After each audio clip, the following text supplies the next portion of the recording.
Nell'oscurità qualcuno tossì. Chi è stato? Il silenzio regnò. Chi?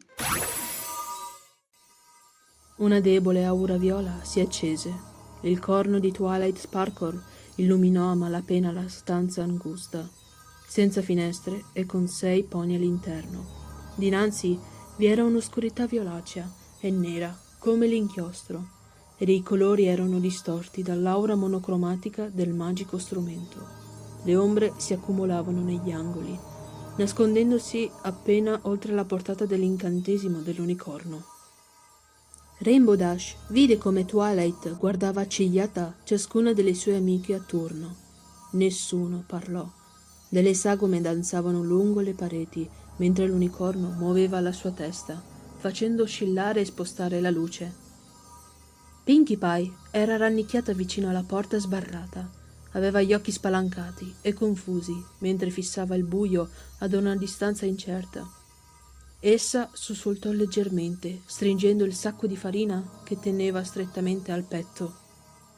Sull'unico letto della stanza, Rarity giaceva accanto ad Applejack. La sua testa era appoggiata sulla spalla di quest'ultima. La sarta tremava mentre singhiozzava silenziosamente. Dash non sapeva se l'angoscia dell'unicorno fosse dovuta alla loro situazione o alla loro igiene.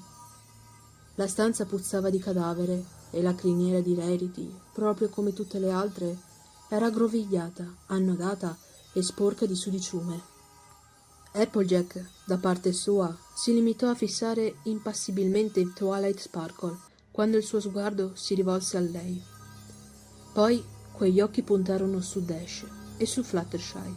Le due erano chiuse in un abbraccio, ed era l'unica consolazione che avevano nella stanza. La meteorologa si manifestò quando l'altra Pegaso iniziò a rabbrividire. «Che importa?» La fronte di Twilight Sparkle si aggrottò. «Sii seria, Dash. È meglio che 5 di noi ce la facciano, invece che nessuna. Tossire è l'unico avvertimento che abbiamo». Il sussurro di Fluttershy risuonò abbastanza bene nello spazio chiuso. «Non potremo, aspettare e vedere? Potrebbe essere solo la polvere o un raffreddore. Per favore?» «Vorrei davvero che potessimo rischiarla, Fluttershy», disse Twilight. La sua voce tagliente si addolcì lentamente. «Ma non c'è via di ritorno quando raggiunge la fase finale. Hai visto cosa è successo là fuori?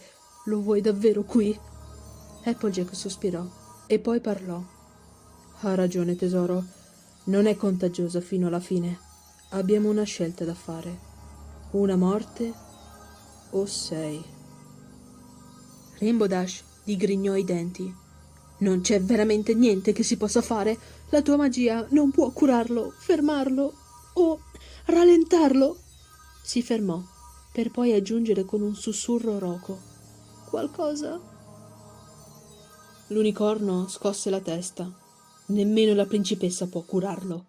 Lei può solo contenere delle eventuali sorgenti che si verificano. Ogni contagiato deve morire. È l'unico modo per mantenere il resto di noi al sicuro. L'unico modo per mantenere il resto di Equestria al sicuro. Lo sai, Dash, il tempo è importante qui, perché stai temporeggiando». Pur volendo, dalla bocca del Pegaso non uscì alcuna parola. La voce di Fluttershy, però, improvvisamente sicura di sé, colmò il vuoto. «Ho tossito io. Sono stata io». Rainbow Dash la guardò a bocca aperta e con occhi sbarrati, per lo shock e l'orrore. La cavalla dalla criniera rosa si voltò a ricambiarle lo sguardo e parlò ancora una volta con esitazione. «Va tutto bene. Andrà tutto bene. Non avrei potuto vivere con me stessa se qualcuno di voi fosse morta. E che avrei potuto impedirlo. È meglio così». Dash scosse lentamente la testa e sussurrò un singolo «No». La voce di Applejack era cupa. «Ha deciso. È una scelta difficile, ma Fluttershy ha la forza di un bue dentro». «Come possiamo... come farà lei a...» La Pegasus interruppe.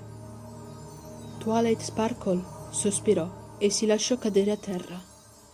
Non abbiamo armi e non sono stata addestrata in magia da combattimento. E anche se lo fossi, non potrei essere io. Devi essere tu, Dash. Cosa? Perché io? L'unicorno distolse lo sguardo. Ti conosco abbastanza bene per sapere che non ti metteresti mai da parte e lasciare che una di noi posi uno zoccolo sulla tua puledra. Forse intellettualmente sapresti che è necessario, ma le tue emozioni hanno la meglio su di te. Chiediti, se dovesse essere tra qualcuna di noi, vorresti veramente che qualcuno tranne te stesse per... Rainbow Dash sollevò i suoi zoccoli. Hai ragione. La sua voce era vuota. Fece un passo indietro dall'altra Pegaso. Applejack parlò. Fluttershy, siediti e metti la testa contro il muro. Sarà abbastanza... La cavalla soffocò le lacrime. Veloce. Mi dispiace tanto, Rainbow Dash. Vorrei tanto che si potesse fare in qualsiasi altro modo, disse Twilight. La Pegaso arcobaleno guardò oltre la sua spalla per incontrare gli occhi della cavalla che aveva amato. Fluttershy aveva seguito il consiglio della pony di terra. Si fissarono silenziosamente per un momento ed eventualmente Dash trovò le parole, pur sempre insufficienti. Mi dispiace. Ti amo. Mi dispiace tanto. L'altra Pegasus rispose con la voce tremante. Ti amo anch'io e ti perdono.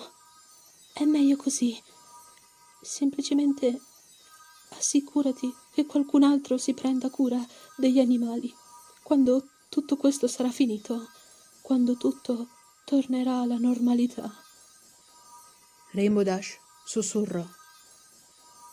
Te lo prometto, mentre mirò ad un punto delicato. Un singolo colpo. Sarebbe stato veloce. Meritava almeno quello. Quando fu sicura di essere pronta, visibilmente o no, disse: Spegni la luce, Twilight. Nessun pony dovrebbe vedere questo. La luce del corno illuminante sparì. Anni di corse e calci alle nuvole avevano reso i muscoli di Dash molto forti. Si sollevò sulle sue gambe frontali, raccolse tutta la sua forza e scalciò. Si concentrò ed un tonfo sordo fu accompagnato dalla sensazione di calde goccioline che schizzarono sul suo fianco, seguito poi da un gemito acuto dalla pony agonizzante dietro di lei. Rainbow Dash reagì alla sofferenza continua di Fluttershy senza pensiero. Si voltò di nuovo e colpì ripetutamente, stabilizzandosi e aggiungendo forza con dei rapidi battiti delle sue ali.